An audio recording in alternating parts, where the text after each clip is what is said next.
ဒီမှာရိုက်နေပြီလို့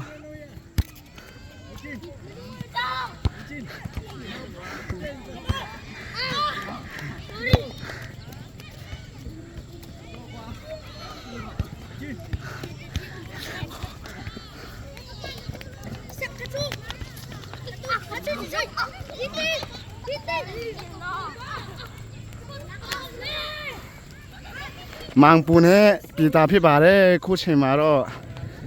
ဒီရှိအတောတော့အနောက်ရှက်ပြီးနေပါတယ်လို့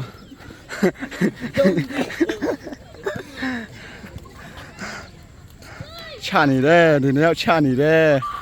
ဒီမှာဒီတရားအနောက်ရှက်လာပြီးတယ်လို့ဒီမှာဒီကောင်ခဏလေးစောင့်ပါလို့ဗီဒီယိုရိုက်ပြီးမှာမလို့